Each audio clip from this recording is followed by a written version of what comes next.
اگر آپ کی شادی امریکہ میں موجود کسی شخص سے ہوئی ہے تو آپ کو شادی پر مبنی گرین کارڈ کے حصول کے لیے اب مشکلات کا سامنا ہو سکتا ہے، کیونکہ امریکہ نے شادی پر مبنی گرین کارڈ کے حصول کے لیے نئے قوانین متعارف کرا دیے ہیں۔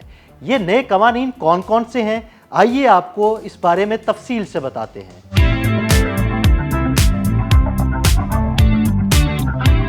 امریکہ میں امیگریشن کے ذمہ دار ادارے USCIS نے family based immigrant visa petitions خصوصاً شادی پر مبنی گرین کارڈ درخواستوں کی جانچ پڑتال سخت کرنے کے لیے نئی گائیڈ لائنز جاری کی ہیں، جس کا مقصد جعلی شادیوں اور غلط دعووں کو روکنا ہے تاکہ صرف حقیقی اور قانونی رشتے ہی گرین کارڈ کی منظوری حاصل کر سکیں۔ یہ نئی پالیسی USCIS کی فیملی بیسڈ امیگرینٹس نامی سیکشن میں شامل کی گئی ہے اور 1 اگست سے نافذ العمل ہو چکی ہے۔ یہ پالیسی تمام جاری اور نئی درخواستوں پر لاگو ہوگی۔ USCIS کی جاری کردہ تفصیلات کے مطابق اب فیملی بیسڈ امیگریشن پٹیشنز کے لیے کچھ اقدامات لازم ہوں گے، جیسے اہلیت کی سخت جانچ اور درخواست کے جائزے کے عمل میں بہتری، مضبوط دستاویزی ثبوت کی شرط جیسے شادی کے بعد کی تصویریں، مشترکہ مالی حسابات اور دوستوں یا رشتہ داروں کے حلف نامے بھی شامل ہیں۔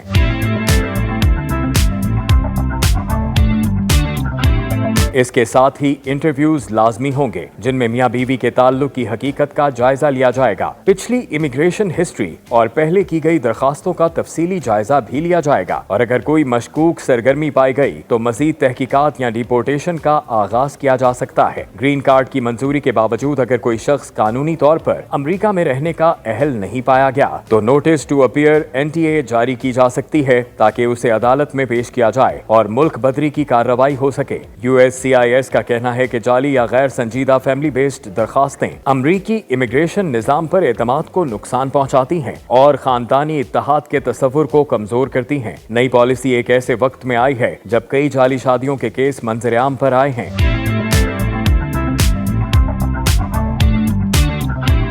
حالیہ مثال میں ایک بھارتی شہری آکاش پرکاش مکوانا نے جعلی شادی کا اعتراف کیا۔ وہ J1 ویزے پر امریکہ آیا تھا اور اس کی مدت ختم ہونے کے بعد جعلی کاغذات، جھوٹے گھریلو تشدد کے دعوے اور دیگر غلط بیانات کے ذریعے گرین کارڈ حاصل کرنے کی کوشش کی۔ اگر کوئی امریکی شہری کسی غیر ملکی شوہر یا بیوی کو اسپانسر کر رہا ہے تو اب انہیں تعلق کی اصلیت ثابت کرنے کے لیے ٹھوس ثبوت دینا ہوں گے۔ اس میں بینک اکاؤنٹ، بلز، رہائش کے مشترکہ ثبوت، تصاویر اور قریبی افراد کی طرف سے تصدیقی خطوط شامل ہیں۔ جوڑے کو USCIS کے سامنے مفصل انٹرویو دینا ہوگا جس میں ان کی زندگی کی حقیقت، ایک دوسرے کے بارے میں معلومات اور شادی کی صداقت جانچی جائے گی۔ نئی پالیسی کا مقصد امیگریشن نظام کی شفافیت اور سچائی کو برقرار رکھنا ہے۔ اگرچہ یہ تبدیلیاں جائز اور حقیقی رشتے رکھنے والوں کے لیے پریشان کن نہیں ہوں گی، لیکن انہیں اپنی درخواست مکمل تیاری کے ساتھ جمع کرانی ہوگی تاکہ کسی قسم کی الجھن یا تاخیر سے بچا جا سکے۔